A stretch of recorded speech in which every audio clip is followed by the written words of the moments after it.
This is a Relay project.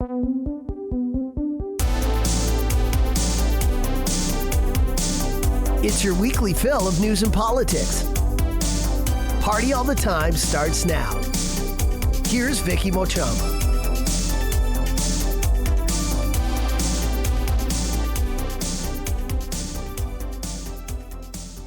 I like to vote at the very last possible minute. I like my voting to be panicked. I like it to be rushed. I want it to feel like mine is the last one going in the box. And I've done this dozens of times now. It works every single time. For me, getting to the polling station always feels like the most pedantic action movie you could possibly star in.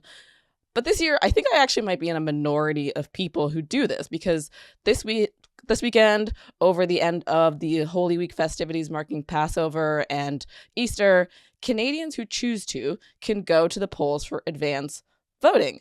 And it looks like a number are going to show up, because according to data from Elections Canada, over 130,000 Canadians have already voted by special ballot, which is more than double the number of voters that were cast at this point in the 2021 election. So people are showing up. We are off to the races, everybody. And this week, I'm going to be asking a question about a specific riding, but we're going to get into what that means for everybody. So some questions I'm going to ask are going to be like, who all going to be there?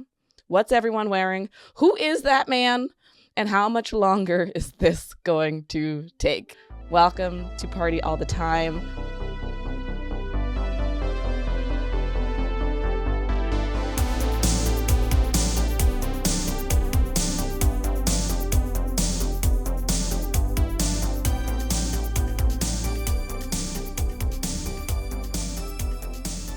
This week, I'm joined by the Local.to's associate editor, Inori Roy, Slate senior writer and host of the Scamfluencers podcast, Scaachi Koul, and CultMTL writer and producer, Toula Drimonis. Okay, I have a question for you guys. Do you vote early or do you wait for E-Day? Like, are you there on the moment? I'll go first. Yeah. It depends on the election. It really does. There have been instances in the past where I've delayed my vote till the end because I was conflicted. Not this time. I feel like my plan is to vote early. I'm also working on election day, so I have other things to be dealing with, and I don't want that to be added to the list. But I'll be voting early. I want to get it over with and focus on other things. I'm super anxious for this election to be done. I'm tired. Yeah, I feel you. I think that's the way to go. I wait. I really like going in on election day. I like getting a feel for how many people are there. Like, what's the turnout going to be like? For the provincial election, we had a bet in the office on how the turnout would be, and I lost, which is good because I bet really low. And my sort of inner like teacher's pet from when I was a kid comes out, and I like go up to the guy who like gives me the little card, and I go, how many people showed up?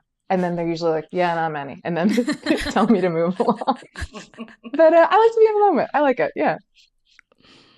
Scaachi, are you going to be in the country on election day? Are you going to come back? Are you going to fly in special? No, I am not. So I always vote early because I have to. Excuse me. So I sent in my ballot, I think last weekend already. You're part of the elite group of 130,000. You're one of the ones. It's true. Well, you know what? Last federal election, the Canadian government failed to send me a ballot at all. So I'm glad this year it made it to me. So I absolutely sent it back with a strongly worded letter, obviously.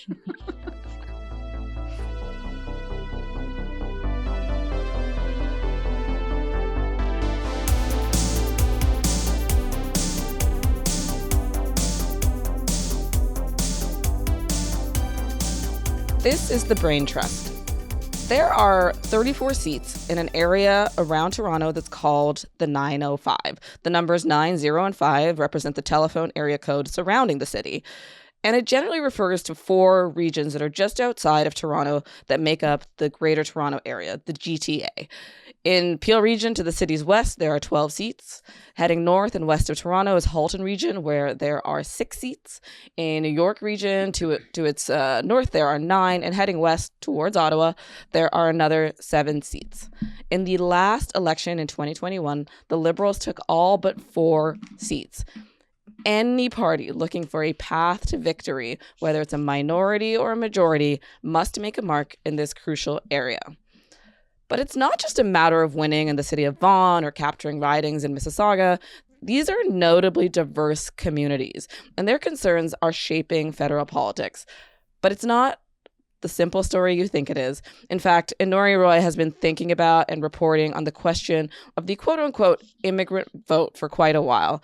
Inori, you wrote a feature or writing a feature for The Local where you're looking at the concerns of Indian voters in the 905, where something like 50% of the Indian diaspora in Canada lives. Tell me why you decided to take this issue on.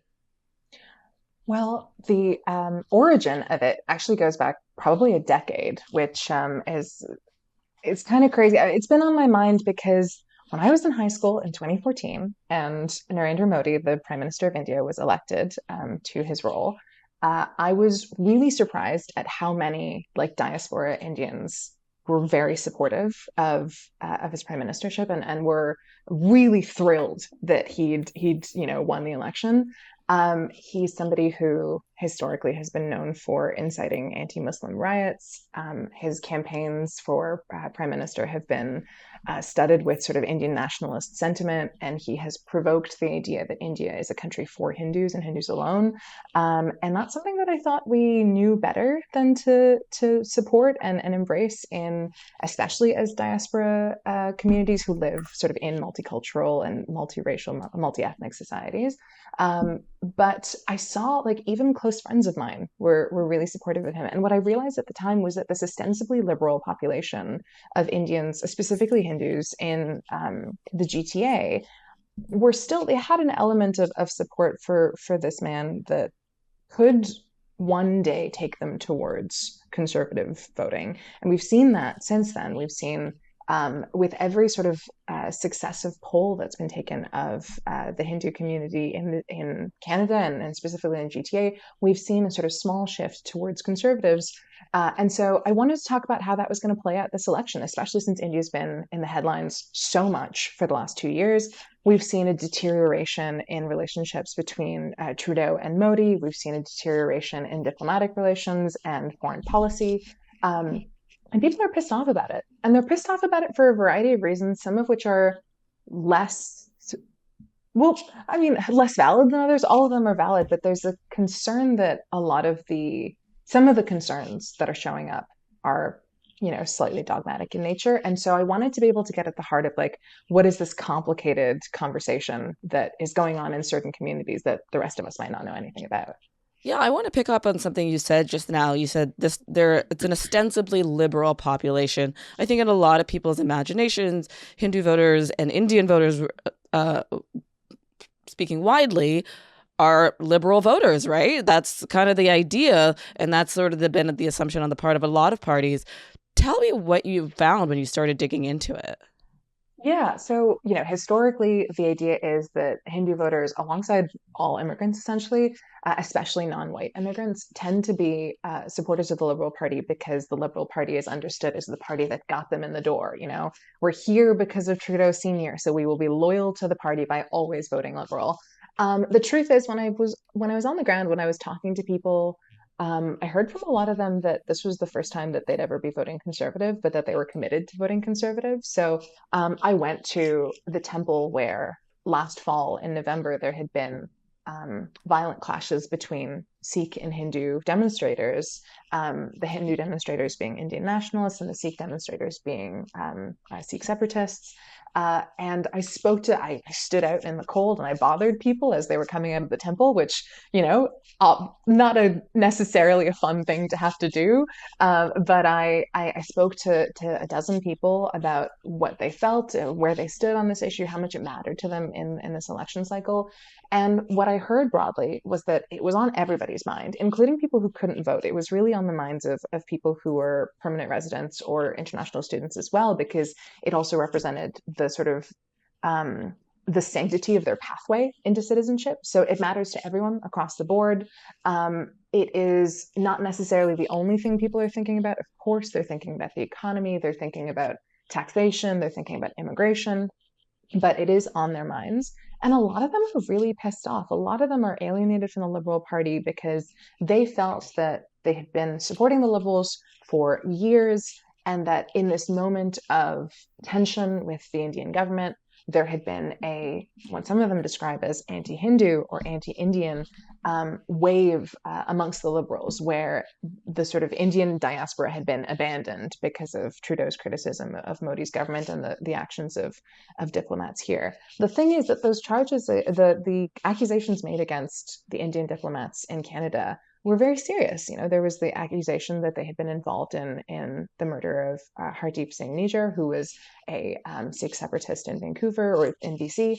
And the allegations were serious. The consequences were serious. The response of the Indian government was serious. But the feeling on the ground is that it's almost a personal insult. It's a personal slight that India and Canada have had their relations break down this way. And so it's really drawing people towards the Conservatives, who've been very responsive to the situation. They've been really willing to embrace the idea that Trudeau has failed the Hindu-Indian community, and the Conservatives under Poilievre would never do that.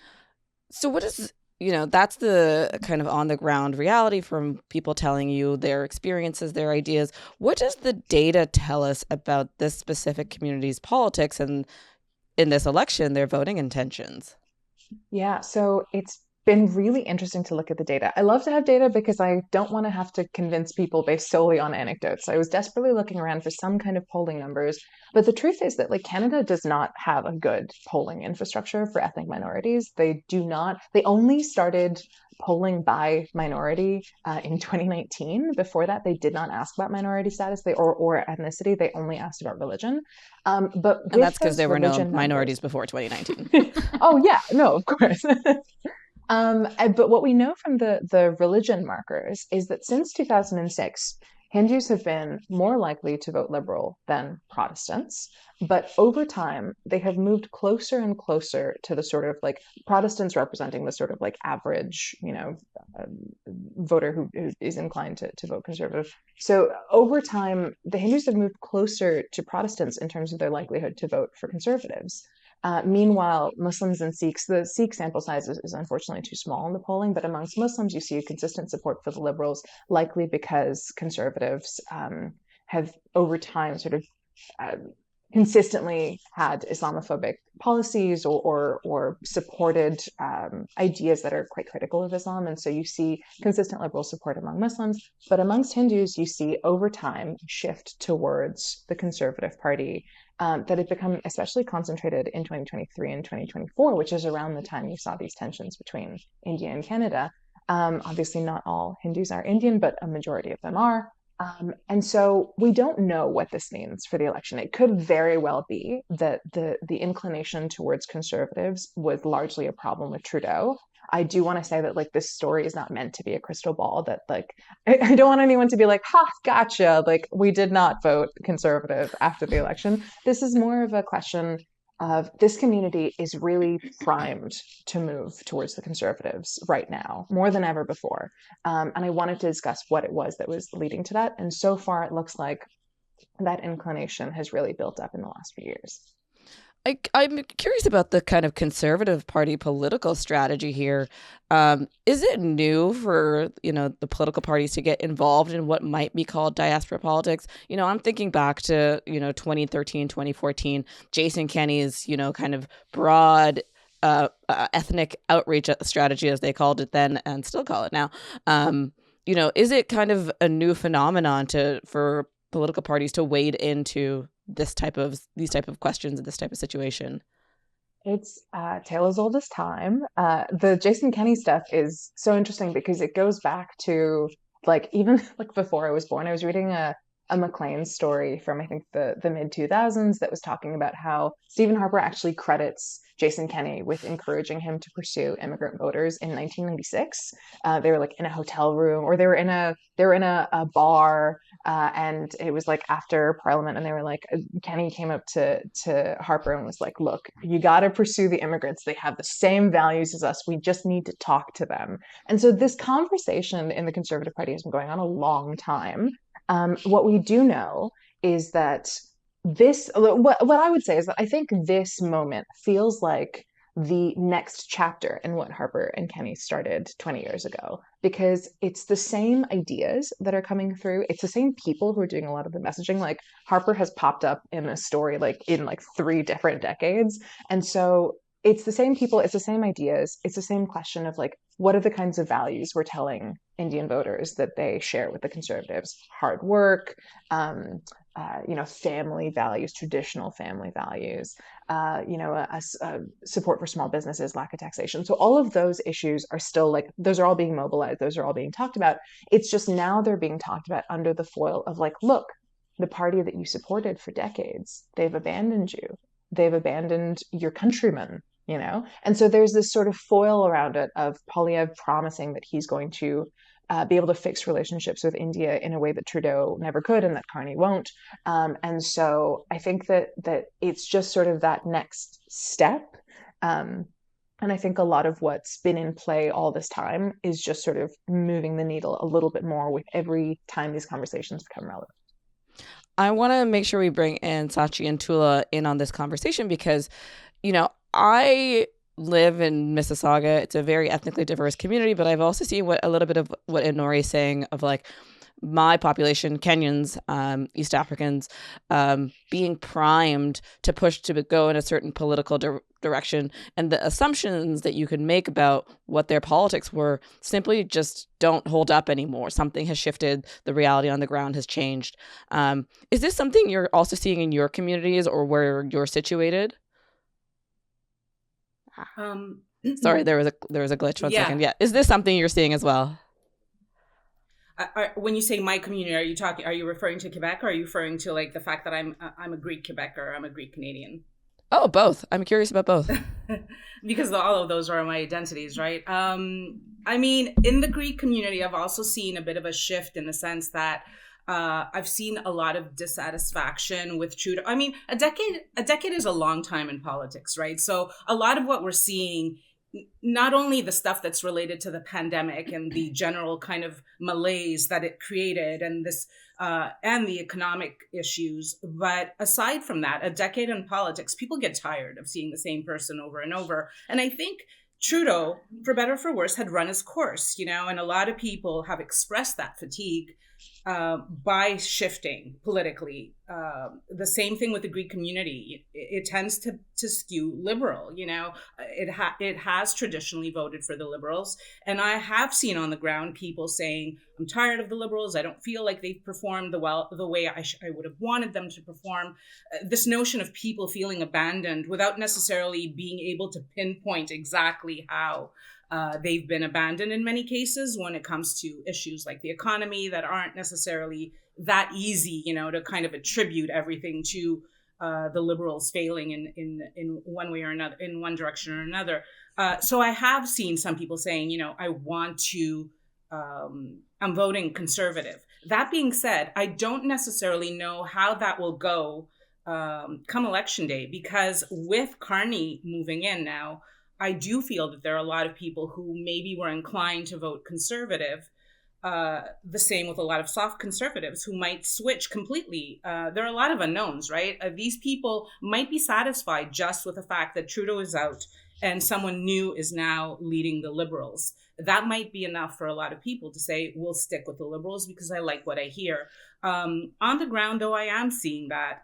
And as I mentioned earlier when we were discussing, once again, this topic, and I find it fascinating, Inori, it shows to me how different we all are provincially, right? I mean, I live in Quebec, I live in Montreal.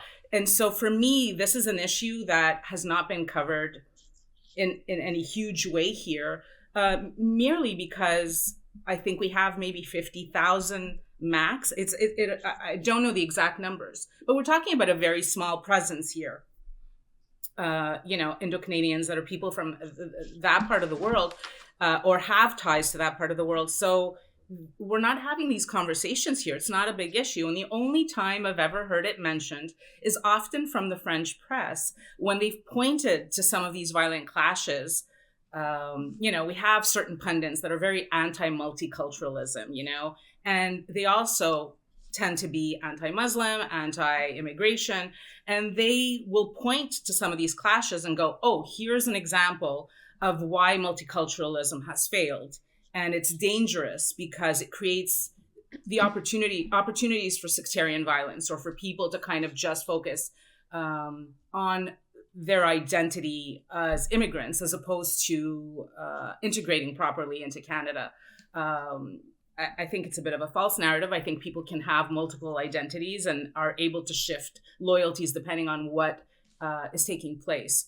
But I have seen that shift. And as Inori said, I think, in my opinion, I think it's a very deliberate strategy that the Conservatives, have decided to undertake. I think these communities are ripe for the taking in the sense that you tell some people exactly what it is that they want to hear in these specific circumstances, and they're ready for a switch. They're ready. I think it's just a politically motivated kind of move to decide that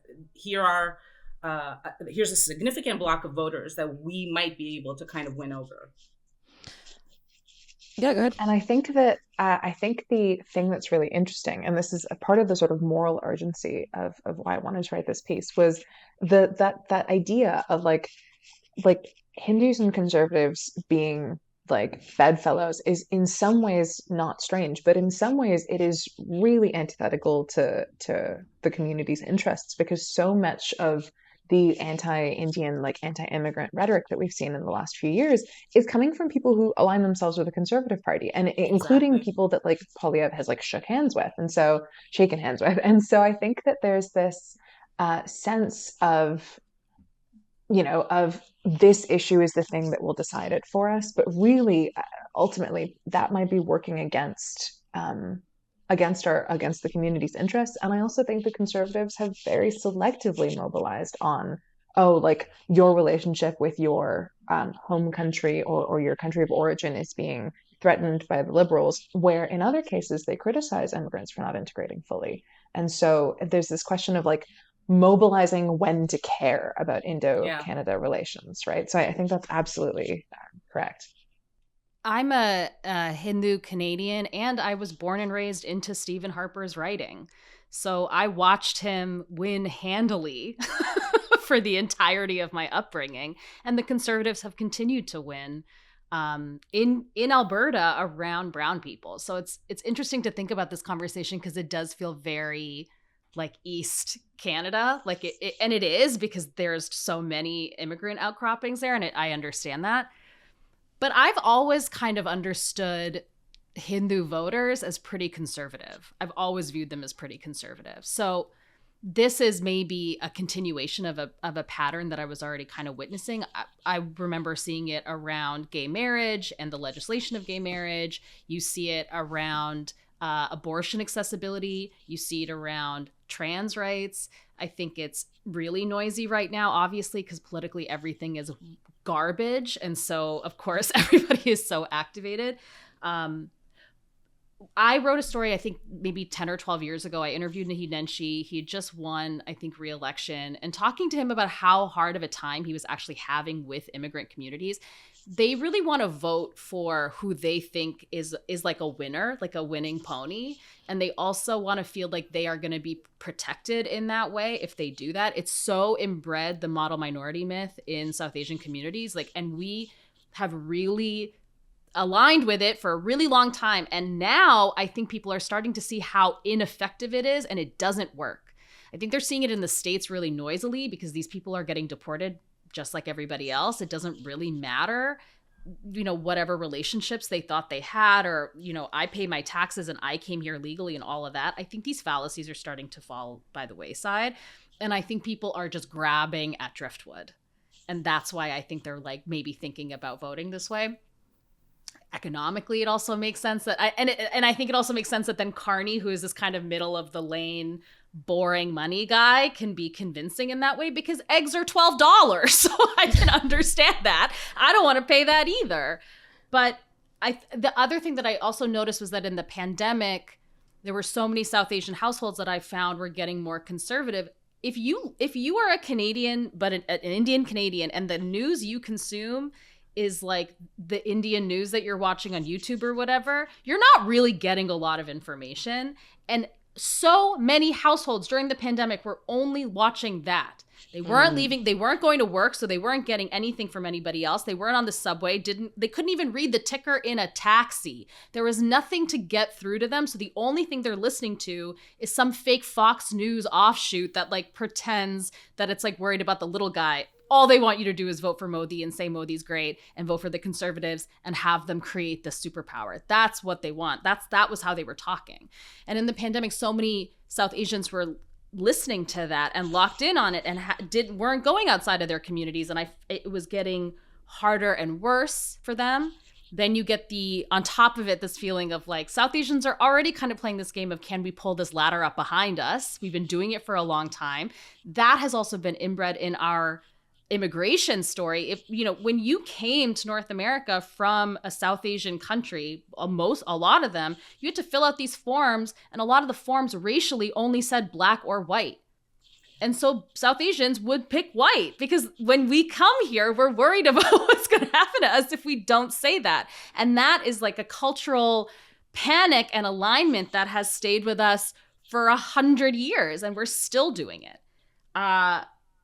But I think the failure of it is so interesting. So I view a lot of this as like a weird progression of it. There's so much anxiety around someone like Jagmeet Singh because there's agita around Khalistanis and how South Asians view it. So they don't feel like they have a safe bet on the far left, which I'm using with great quotation marks and a lot of resentment for that term. I don't even think it's accurate.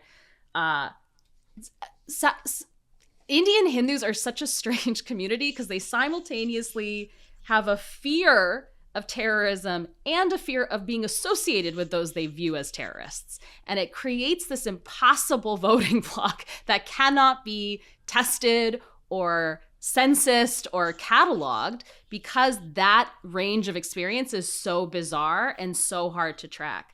But I have felt so disappointed by people in my community for the last little while. If they do come out in whatever numbers to vote for the conservatives, it doesn't even surprise me anymore. It sounds about right. It's disappointing, but it sounds about right. I think it's so interesting that you say that because I almost feel like, I think we're on the precipice of getting there, in the GTA, of being in the place where I think Indians in other parts of the country have been for a while. And you mentioned model minority myth. I've been thinking about this so much because this is the thing that I don't know will make it into the story because is it too big of a question? Is it too philosophical of a question?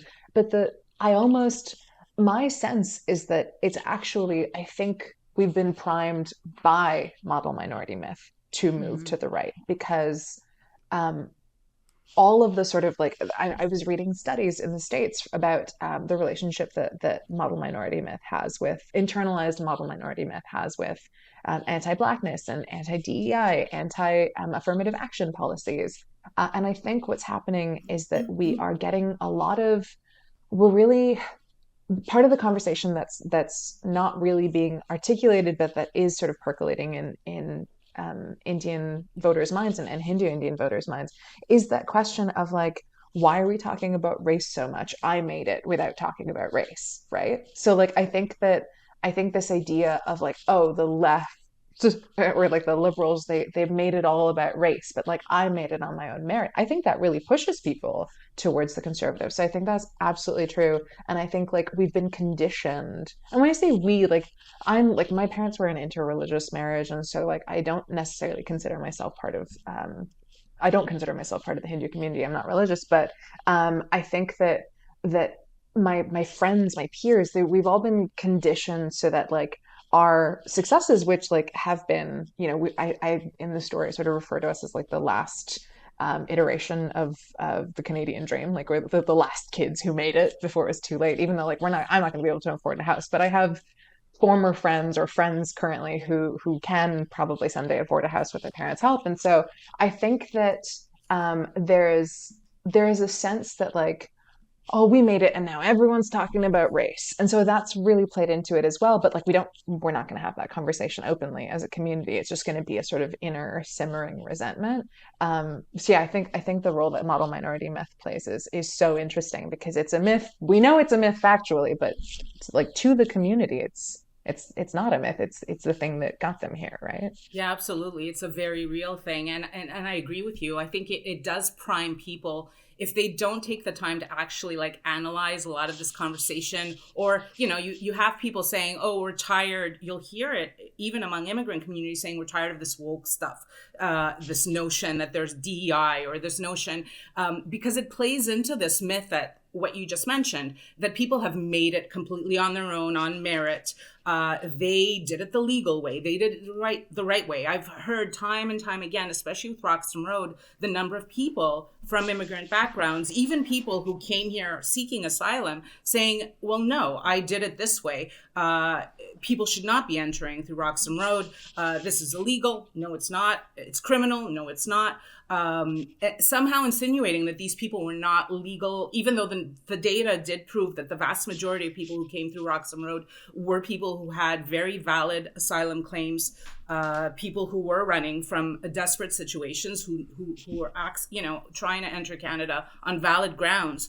But there's this notion, and you see it usually with like second, third, fourth, sometimes not always with first generation, but with older generations who have somehow forgotten what got them here to begin with, how their parents managed to come here. I've had arguments with members of the Greek community telling me, oh no, our parents did it the legal way, even though I know for a fact there were people who jumped ship, who did it in very illegal ways to enter Canada.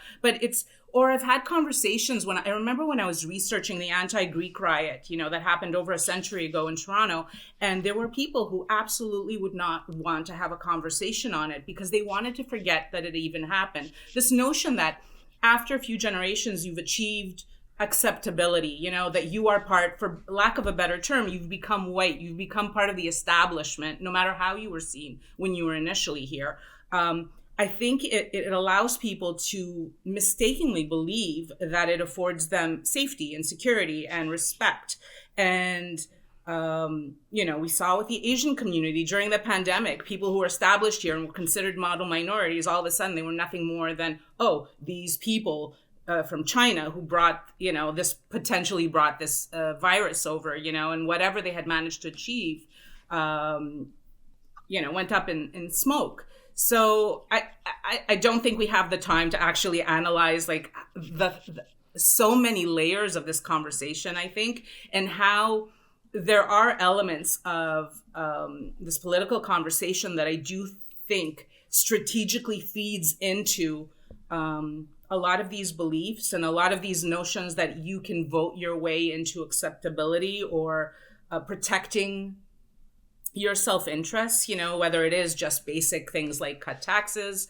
But I think it goes beyond that. I think it goes into this notion that you've bought into, you are part of the establishment and you're seeking a way to reinforce it and to protect it, which is what explains how so many minority voters, voted for Trump south of the border. You saw the Latino community, people who really should have known better, that voted for Trump and now are somehow shocked, that they are also being deported or running the risk of, losing things that they worked so hard for.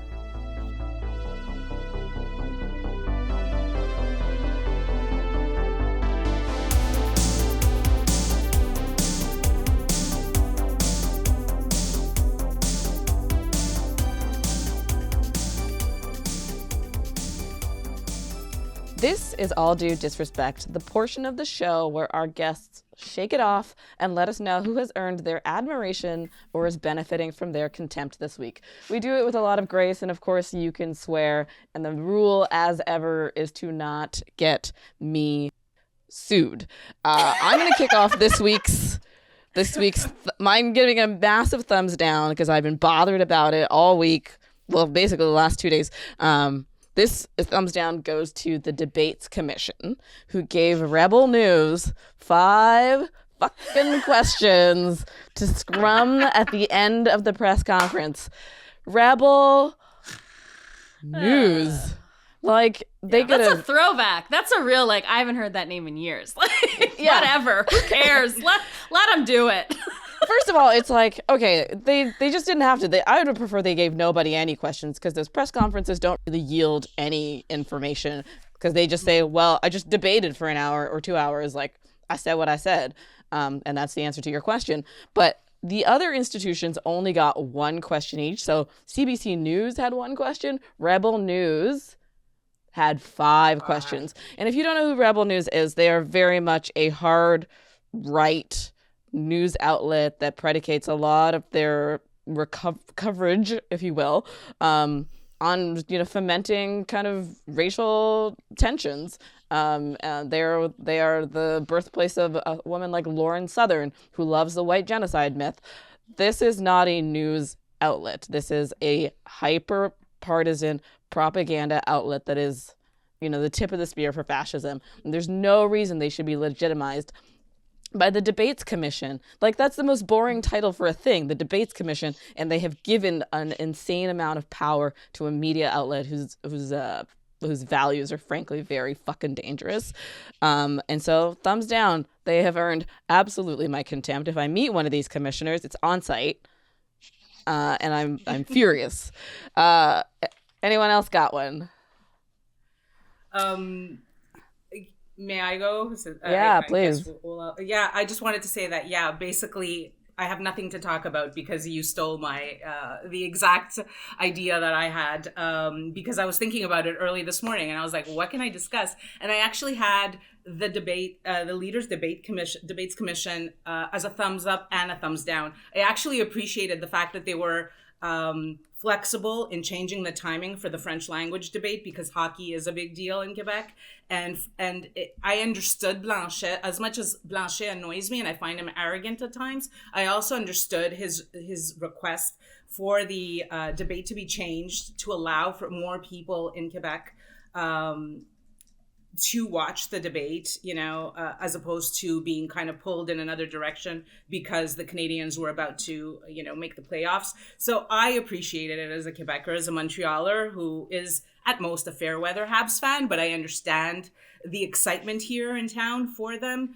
But at the same time, I couldn't believe, I thought it was just absolutely ridiculous that they buckled under, you know, legal threats that they couldn't possibly allow them the space. I was watching the questions yesterday. I almost forgot. I almost tuned out because I was tired, and I watched the debates and I felt like I'd heard what I needed to hear. And then I started watching it and I just saw like question after question, not to mention, forget the True North guy, like it was such a creepy moment where he comes on, he's like, well, if you thought that question was weird, wait till, you know, and I was like, what am I watching? This is just so absurd to me, that they were given this much airtime to just air this drivel. These were not real questions. They were like attempting gotcha, you know, journalism, which was not journalism at all. It was just, I actually really appreciate it. I know you said not to talk about political leaders, but I feel like Singh deserves at least a thumbs up for refusing to just, you know, completely ignoring them and categorically just saying, I'm not answering your questions. And I think they all should have done that. Yeah, so that's a thumbs up and a thumbs down for the Debates Commission. Yeah. Fair enough. You know, that's just like the Debates Commission, we split the difference. Inori, who do you have for us this week? Oh God, I've been sort of in a writing hole, so I haven't interacted with the world much this week. I will say a thumbs down generally to the concept of all of the campaign managers who refuse to let me and other journalists like in on campaign on canvassing, on door knocking, they're not telling us when the events are. I've found the like coverage in this particular election has been so difficult, and especially on an issue as sensitive as this one, because nobody's willing to talk about it. Like, they're telling me the most interesting things off the record, and I'll be like, you can't come to any events, sorry. So I don't think it's appropriate for me to name names because the story is still in progress. I will say a thumbs up to one conservative MPP who is really big in the community and who I did not know, but he was willing to speak to me very frankly for this story. It didn't end up going into the piece because he has a provincial mandate, but he was very honest. He gave me like 45 minutes of his time, which is rare. So shout out MPP Deepak Anand. Wouldn't necessarily vote for you, but I appreciate your time, buddy. We love a candid politician. Yeah, exactly. Yeah, we respect it. And they're rare. They're like harder and harder to find, honestly. It's crazy. Absolutely. Okay, Scaachi, what do you got? I hate these bitches who went to space. I don't I'm care. Glad we're talking about it. I don't think it's inspiring. I think they just burned a bunch of money in the sky. I do think it's funny that they all went up and were like, wow, we're so inspirational. When we come back, everyone's going to think this is amazing. And then they landed back on Earth, and it was 4 million tweets about how they were the biggest dork asses to ever be dorks in public. I would, of that pod, save Gail and Amanda, mostly because they have engendered a great deal of goodwill with me personally over the years. Everybody else, I'm not sure. And I was real stressed after that submarine exploded. What was that, like last year? I don't know, 5 minutes ago. I have no sense of time. I do not know why you would want to go into the sky or into the sea. Everything on the land is already so bad. What is the point? I think now, if you want to go to space or you want to go to the ocean, you have to commit to live there. Go. That's fine. Go build the colony. The point of all of this was to find somewhere else for us to ruin. I thought that's what we were doing this for. So now we have found all these planets. Okay, go build something. Why are you bothering me? Don't go there and then come back and be like, everything was glowing. Look at this daisy I brought into the stratosphere. Go do something with it. Katy Perry should have to camp on the moon for 5 weeks for making me watch that for 11 minutes. It really was one of the most embarrassing displays of like white feminism I've ever seen in a long time. It was so tone deaf, especially right now with everything that's going on in the world. Like maybe there would have been a chance in hell that if this had taken place a couple of years ago when the world was like a saner place and we weren't all like frantically waking up to see what Donald Trump has decided today or whatever. Listen, we would be more inclined. Yeah, you know? 70 years ago, travel, like airspace travel cool. really united Americans. That used to be the thing that everybody agreed on. Like, everything's bad, government's evil, but I love NASA. But now that these private companies are getting into it, space travel and ocean exploration is now the lamest shit you can do. I agree. If a man came up to me and he was like, I went to space, I'd be like, get away from me. I can't think of a greater red flag. Yeah, I feel Elon Musk has completely made the whole concept uncool for many people, and this, like I said, it's so tone deaf in the current state of affairs. I feel like watching a bunch of very privileged, very rich people, the fiance of Bezos, who is, destroying the planet in many, many ways, go up there for like 11 minutes and come down here pretending that they did something when it's literally space tourism and acting as if they're astronauts or something. It was just so ridiculous and so tone deaf. I don't know. I think keep saying tone deaf. The most foolish one of all of them is Lauren Sanchez. I don't even like a man ordering me a Tesla. Like, a man putting me in a metal capsule seems sinister already from jump. If the one I'm dating puts me in one and sends me to space, I'd be like, you're up to no good. You're up to something while I'm down here that I can't trust. I could not believe her. Yeah, I think this gimmick would have killed during the Obama administration, though. I think they would have put Hillary Clinton in. So, Katy Perry's albums also used to do really well during the Obama administration. No, I hate Time it. has passed. We are older, worse, and weaker. I don't need this. It's true. But thumbs up to the fact that Jeff Bezos tripped on his way to going to the capsule. I Did guess you guys it's not see that? enough. It's not enough. Did he? He face planted as he was going to his fiance. Thank you. To be honest, thank you. There's some redeeming quality to this entire thing. I'm glad. When I was a kid, I used to dream of being the first journalist in space, and then I realized that, like, in order to do it, I'd have to befriend a lot of fascists, and I'm not willing to sell out that way. So you're like, no thanks. Yeah, no, it was just a ridiculous. I mean, provided a couple of like haha moments for the rest of us, I think, and it was just cathartic almost for everyone to kind of, attack. And there was someone who came at me and said, oh, someone who's like been writing about women's issues and feminism for so many years. And they were like, oh, I feel like this is a very anti-woman. And I was like, sit down, lady. No, it's not. This has nothing to do with the fact that it's an all-female crew, other than the fact that they were all wearing skin tight, whatever they put them in. It was just a tone-deaf operation from beginning to end. It was just ridiculous. And it has nothing to do with people harping on women. I think it was just not, considering everything that's happening in the world right now, it's just completely it's just terrible. Just everything about it. The optics were horrible. We hated it. Universal thumbs down to that one. Universal thumbs down. Okay, before you go, I'm going to get you to name that number, in which I give you a number from a news headline, and you can guess what it is. There are no prizes. I just torture you for a little bit. But the number I'm giving you is 3.2 million. 3.2 million people, to be more specific. Can anyone guess what story that is coming from? Is that the number of people who are not going to America who used to go?